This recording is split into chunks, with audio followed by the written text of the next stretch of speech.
All right, we are live. Welcome to this week's version of Live Q&A, and I'm super excited to go through the questions that I received this week from you folks. Always continue to send in those questions for me. I love doing this. Just send them to Wally at phonesalessecrets.com or them here in the group, whatever we want to do. But let's get running here. So first question. It is, what do you look for? Oops, hold on a second here. I had that. What are some of the key traits you look for when hiring salespeople? So, it's interesting. I just had a conversation with a buddy of mine named Dave Curlin. He's the I guess you would say not the owner, but he was basically the founder of a company called OMG, Objective Management Group, and they basically do sales assessments for salespeople and for sales managers. It's super in depth. I think they have like 27 categories that they look at. So here's the thing. There's a thing called affinity bias, which is part of cognitive biases. And affinity bias means that we like people that are like us, or we want to work with people that we like. And so a lot of times sales managers will pick somebody to work with them because they feel some sort of affinity or connection with them.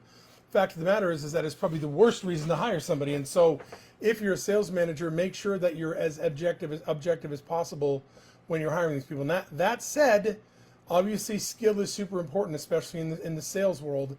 Reminds me of a story my mentor used to tell me. He says you go to the airport and there's two planes, and the pilots for each plane are standing outside their planes, and you go to the first plane, and the first pilots say, listen, I've never flown a jet before, but I spent all night being in the simulator and reading the manual for the plane, and I am super excited to get you to your destination. The other plane pilot's old, gray guy. He's like, listen, I've been flying for 30 years. I flew in Vietnam. I've experienced just about everything. I just had a fight with my wife today, so I'm not in the best mood, but I'm going to go ahead and get you to your destination safely. The question is which plane do you get on? Right? Excitement's important, motivation is super important, but we need that skill. So we want that person to be skilled. Number two, and because I think motivation, being motivated and hungry, I think that's a basic requirement for any job, especially for sales. I'm also looking for somebody who's a good culture fit, a good core value fit, right? Even if they're a great salesperson, they can light the lamp if they don't get along with people or they really upset people. They're probably not the right person for the team. I want somebody who's a massive implementer, somebody who takes action. I don't want somebody who needs to read the manual 4 times before they go and do it. Under the subset, a subset under skill would be the ability to prospect, to build relationships, to move the sale along through handling of objections, asking tough questions, asking for the order. I want somebody who can do the job of a salesperson from that respect. But the skill, motivation, of course, again, the ability to be a good core value fit and a good culture fit, and and somebody who understands the sales process. I mean, those are the things that are important to me. I'm not a big fan of doing things on the where people are on the margin, right? I'm not a big fan of giving somebody a try, especially in a more skilled sales position. I mean, if the person's younger and you've got a junior sales position or something like that, I'm cool with giving them a try. But somebody who doesn't have the acumen and the skills, the background, not a huge fan of putting those people in a position where they may not be able to do the job that they need to do. But the other thing is this, is that, as you're looking at your salespeople, these have to be people who are self-starters, if that makes sense. Meaning you give them the training they need, the information they need, and then they take the ball and they run with it. Fair enough? So those are really the big traits that I'm looking for in a salesperson to join my team. Let's see here. Number 2, how do you create a culture of accountability and performance in a sales team? Great question. So to be able to have a culture of accountability, you need to have people on your team that are actually willing to be held accountable.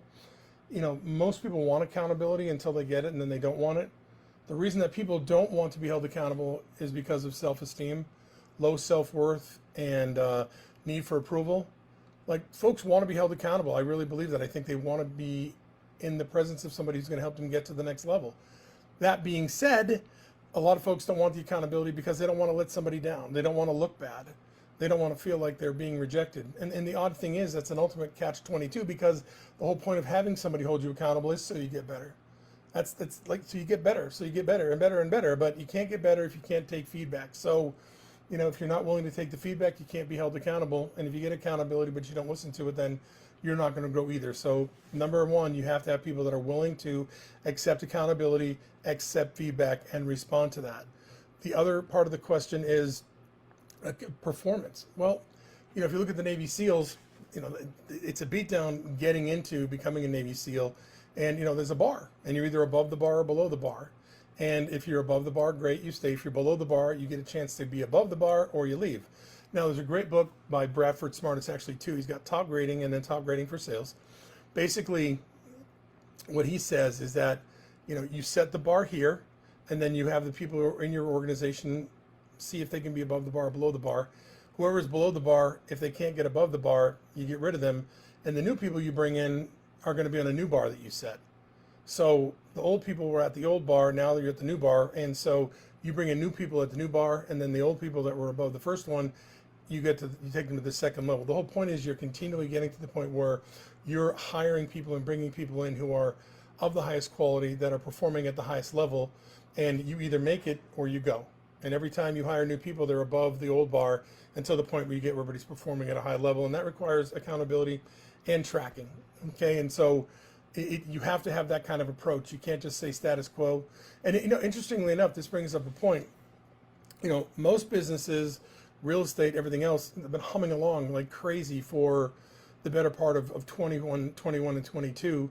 And then because things were going along so well, people didn't really look at the things that weren't going so well in their business. They just kind of ignored it because they were making money hand over fist and things are going really well.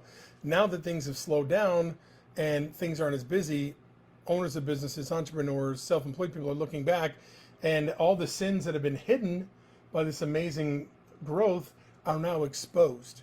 And so one of those things is keeping people around that really don't make the cut, and realizing that they can't perform in a normal market or even in a tough market.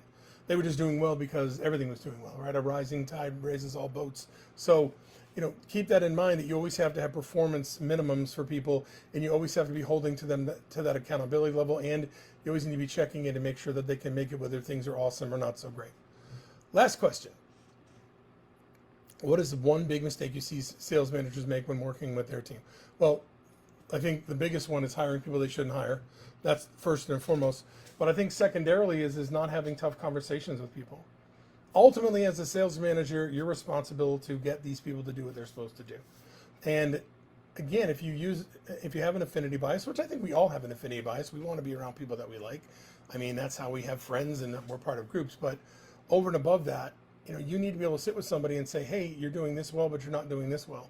And I think sales managers, because they feel like they need to be friends with their agents, which is okay. I mean, you want to have a good relationship with them, but at the end of the day, the salespeople that are under a sales manager, that sales manager needs to realize that those people are employees. Not asking people to be, as sales managers, to be insensitive. I'm not asking them to be mean or hurtful. All I'm saying is there's a boundary.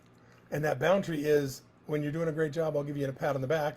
When you're not doing a great job, I'm going to tell you that you're not doing a great job and tell you how to improve it. And then if you continue not to perform at the level, we have to have a conversation about a performance improvement plan or something like that. And you just have to be willing to have the hard conversations up front.